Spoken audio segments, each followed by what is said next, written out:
No vídeo de hoje eu vou responder algumas perguntas. E eu acho que a primeira que muitas pessoas gostariam de saber é: André, será que o BMG ele vai conseguir fechar esta boca de jacaré aqui? Ele deveria, de acordo com o seu lucro líquido, estar custando quase R$10.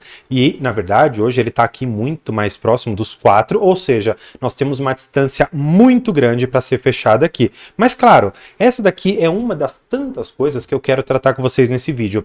Na verdade, eu quero antes passar com vocês sobre um pouco do setor bancário como um todo, para onde nós devemos centrar os nossos olhares, para que a gente não saia simplesmente olhando preço, olhando outras coisas que deveriam ser as últimas variáveis que você deveria considerar. Então, para a gente entender um pouco melhor sobre o setor bancário, eu vou trabalhar aqui com vocês a parte de bancos e especialmente o que vocês devem olhar considerando os 3 principais pilares. O primeiro pilar, que eu acho que ele é fundamental para você compreender, é qual é a carteira de crédito deste banco, tá? Quando eu olho para a carteira de crédito do banco, eu posso pensar que existem inúmeros tipos de bancos, inúmeras formas de você investir esse dinheiro. Exatamente por isso que a gente consegue fazer uma grande divisão entre o que a gente chamaria de banco de varejo e aquele banco que é de investimento, tá? Dentro do banco de varejo, você ainda pode subsegmentar isso. Você pode pensar num banco para pessoa física e você pode pensar num banco mais próprio para pessoa jurídica. Ah, André, isso aqui é muito teórico. Me dê alguns exemplos. Claro, sem problema. Vamos pensar num banco de varejo clássico, o próprio BMG. Vamos pensar em outro. A gente pode até falar aqui do próprio Bradesco. O que mais que a gente pode falar aqui? A gente pode falar de Banesp também, que é um outro muito forte. Um banco que investe razoavelmente mais aqui em pessoa jurídica. A gente pode falar aqui do banco ABC. Um banco que ele é muito forte na parte de investimentos. A gente pode pensar num BR Partners, a gente pode pensar num BTG, a gente pode pensar em XP. Claro, eles podem ter outras variáveis aqui. BTG tem cartão de crédito, XP tem cartão de crédito, BR Partners pode se enveredar para esse caminho, mas ainda não é a sua principal atividade. O segundo pilar, que esse também é muito importante, nós já vamos fazer aqui algumas contas, tá? Depois, seria o grau de rentabilidade. Isso é muito importante, você já vai conhecer um pouco mais sobre esse indicador, porque você normalmente conhece o grau de rentabilidade através do ROI. André, o que é o ROI, né? Como que a gente faz o cálculo? A gente pega o lucro líquido e nós vamos dividir pelo patrimônio líquido. O ROI seria Return on Equity, ou retorno sobre o patrimônio líquido.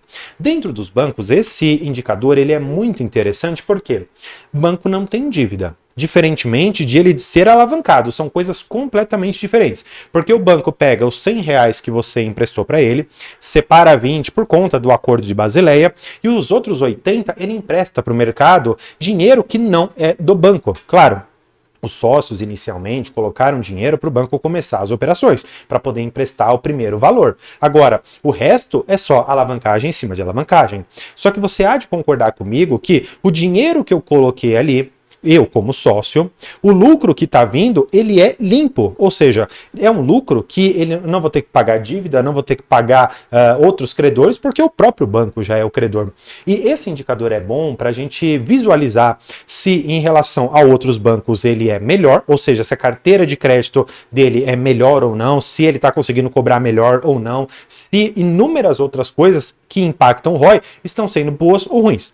Você vê, como foi o caso do próprio Bradesco, que quando você teve uma inadimplência muito alta, um PDD muito alto, você teve um impacto direto no ROI. Exatamente para a gente falar sobre esse ponto específico, que seria o meu terceiro pilar, nós vamos falar sobre o não pagamento, tá? Você vai ouvir de outras maneiras, como por exemplo inadimplência, tá? É uma outra forma que você vai encontrar nos resultados. E qual que é o impacto disso, né? Qual que é a importância de você olhar para o inadimplemento das pessoas, né? Que se você empresta um crédito e aquela pessoa não paga.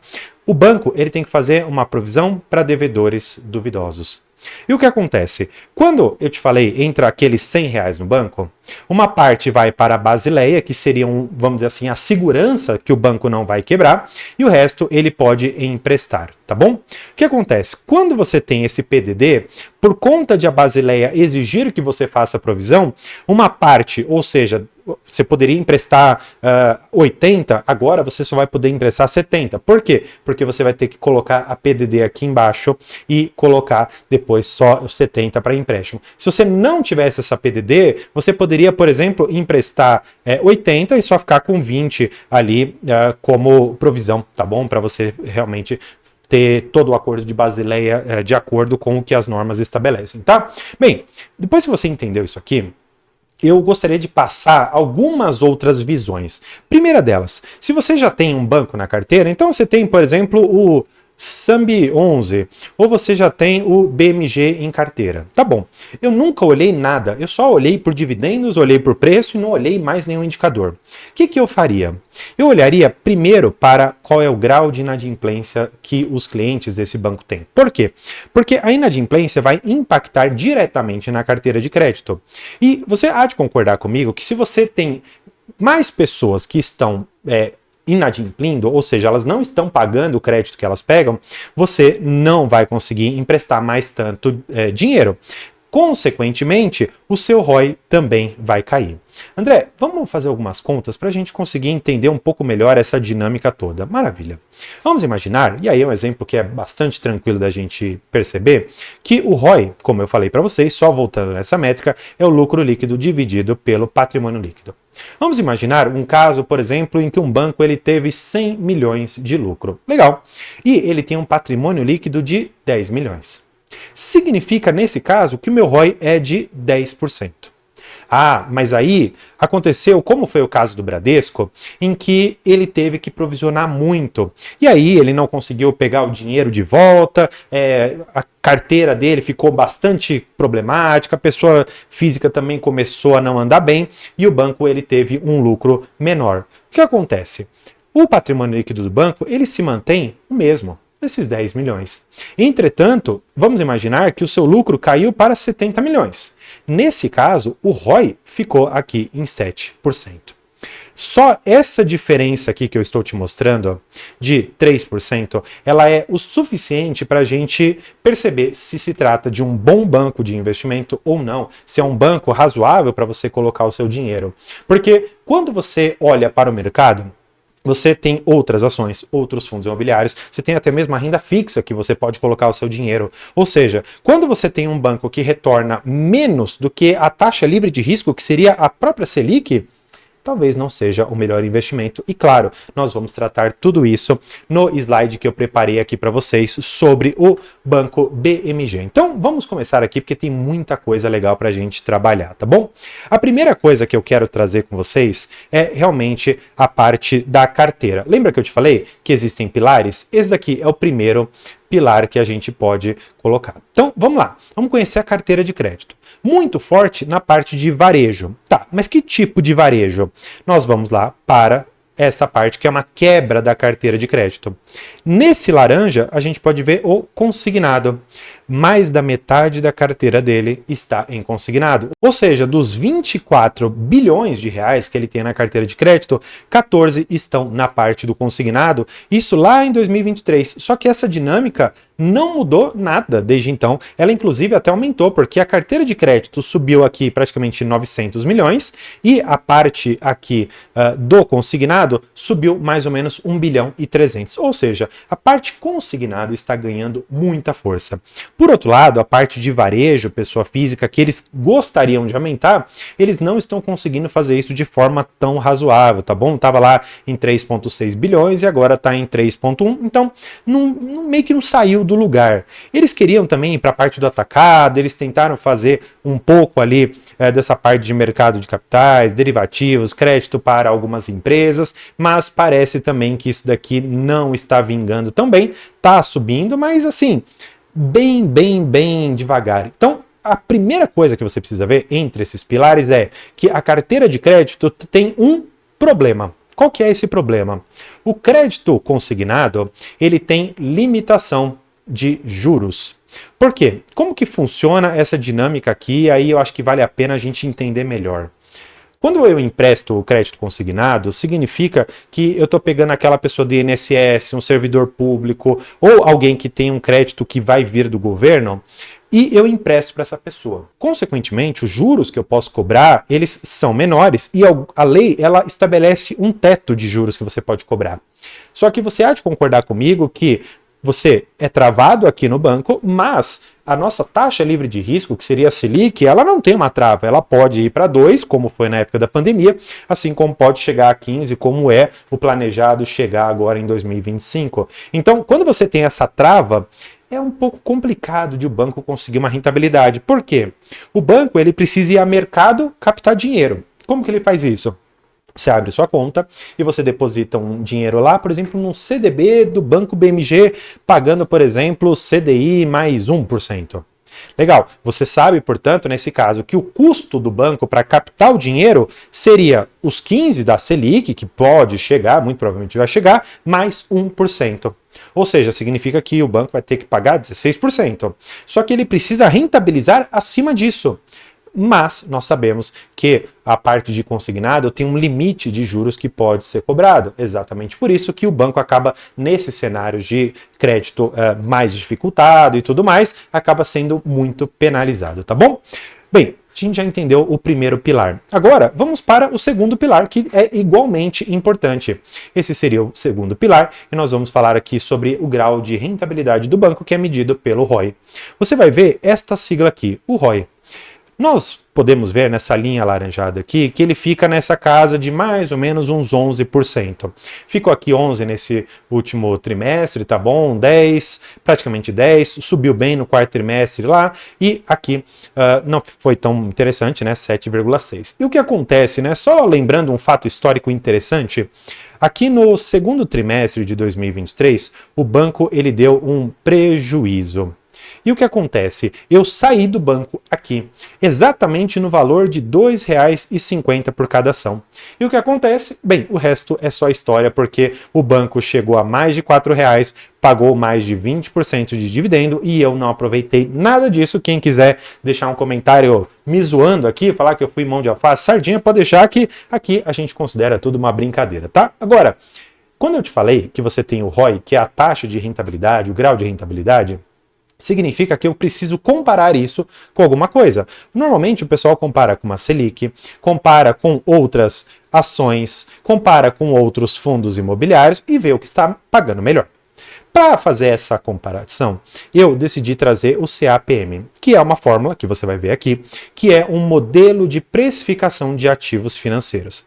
André, essa fórmula parece muito complicada, eu não estou entendendo nada. Bem, vamos lá, é bem simples a gente entender, tá? Não precisa de matemática avançada, calma, bem tranquilo. RF seria a renda fixa, ou risk-free, né, que seria sem risco, que seria a nossa renda fixa.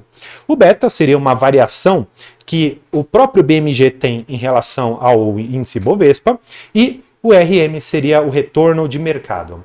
Eu vou dar uma adaptada nesta fórmula para trazer o retorno de mercado para esta fórmula, para a gente trazer o ROI aqui dentro. André, como que isso daqui ficaria então? Eu fiz da seguinte maneira, eu peguei a taxa de risk-free, né? Coloquei aqui 15%, que é o que a Selic pode chegar. O beta, tá bom? Ficou aqui na casa de 1,2. Eu peguei isso num site que faz o cálculo, porque apesar de saber fazer o cálculo, é meio complicado, demorado, e eu achei mais fácil pegar no site, tá? E agora, o retorno de mercado esperado pelo banco, eu fiz uma média do ROI aqui, que deu aproximadamente 11%, tá? E aí eu coloquei tudo nesta tabela aqui. Então vamos lá. Taxa livre de risco, ou seja, uma Selic, 15%.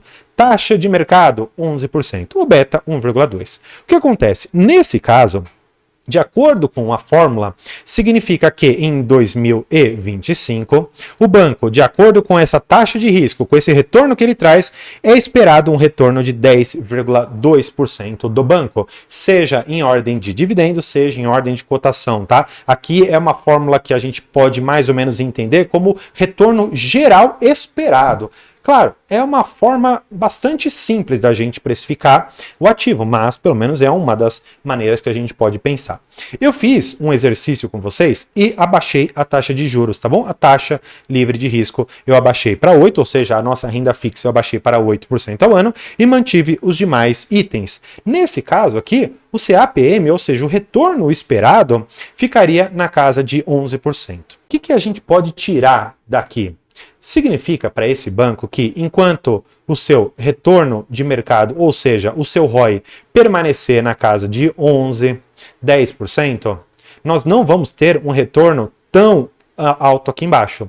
Agora, vamos imaginar que o retorno esperado para o banco fosse, por exemplo, um ROI na casa de 18%. Opa, pode ser agora que meu CAPM ele possa chegar em, por exemplo, aqui seus 14%. Ah, vai para 20% o ROI do banco. Quanto que pode ir meu CAPM? Pode chegar em 16%, 15%? Sim, pode chegar. Por que eu trouxe tudo isso daqui para vocês? Eu acho interessante a gente entender todos os pilares que eu mostrei até então. Primeiro deles, a carteira de crédito, já vimos algumas limitações. Segunda parte, a rentabilidade. Agora nós temos que ir para o terceiro pilar, que é a parte da inadimplência. Neste ponto em específico, eu peguei aqui para vocês esta lei, que ela fala sobre a limitação que nós temos no cartão rotativo e parcelado. O que essa lei fala? Vamos supor que você pegou, a título de exemplo mesmo, aqui você pegou R$1.000, tá? Emprestados. Os juros no crédito rotativo, ele não pode ultrapassar os mesmos R$1.000. Ou seja, você só pode dever 100%. É basicamente essa ideia. E o que acontece? Eu peguei esses dados do Banco Central falando sobre esse percentil 99, falando exatamente aqui do Banco BMG. O que significa esse percentil 99? Significa que 1% dos mais endividados do banco estão pagando encargos, ou seja, juros, superiores a 81,93%. Ou seja, aquela pessoa que pegou aqueles R$1.000 lá atrás, significa que só de juros ele está pagando praticamente R$820. Ou seja, a dívida dele praticamente dobrou. E o que acontece? Quando a dívida dobra, a inadimplência também acaba subindo. Só que eu decidi fazer um comparativo com vocês. Eu peguei aqui alguns bancos para a gente analisar. Então, claro, BMG, inadimplência acima de 90 dias, tá em 4,7. Peguei do Bradesco, porque esse daqui já está um pouquinho pior. Ele está aqui na casa dos seus 5,1%. Então já é um banco com um pouco mais de inadimplência, tá vendo aqui, ó? Chegou a 6,7 no pico lá em junho de 2023 e agora está começando a cair, tá? E por fim, eu peguei esse dado aqui do Itaú mostrando o seguinte, que no Brasil, na parte Itaú Brasil, a inadimplência dele da carteira de crédito está em 2,9, na América Latina, onde ele também atua, 1,4, e no agregado, ou seja, quando a gente considera Brasil mais América Latina, tem uma inadimplência over, tá bom? Aqui em 2,6%. Ou seja, você consegue perceber comigo que o BMG está muito mais próximo do Bradesco do que ele está do Itaú? O que isso quer dizer em outros termos para a gente? Aí acho que essa parte a gente já consegue encerrar e entender se o banco está barato ou não. Quando a gente vê que a inadimplência está muito mais próximo de um banco que caiu muito e perdeu credibilidade no mercado, ao invés de estar mais próximo daquele banco que é o player que a gente mais deve olhar no setor, isso preocupa um pouco. E outra coisa que a gente tem que pensar também, apesar de ter um crédito consignado, ou seja, um crédito mais seguro, nós estamos vendo uma inadimplência muito alta.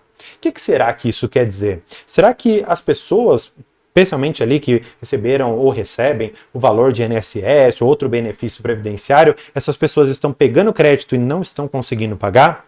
Me parece que é esse o caso, porque a carteira é mais de 50% da parte de consignado. Então, onde eu vejo o problema do Banco BMG? No primeiro pilar, que é na sua carteira de crédito. O modelo de negócio, apesar de necessário, ele não é tão rentável. E não sendo tão rentável, por quê? Porque a inadimplência acaba também sendo muito alta. Portanto, apesar de eu ter saído lá atrás a 2,50, ter perdido todos os dividendos e uma grande alta nesse papel, eu confesso que a decisão foi muito bem tomada. Mas, claro, eu não sou o dono da razão, você pode discordar de mim, deixando aqui um comentário falando onde você acha que essa análise poderia ter sido melhor. E antes de você sair desse vídeo, vou deixar esse outro aqui para você continuar seus estudos. Então, por hoje é isso. Muito obrigado e tchau!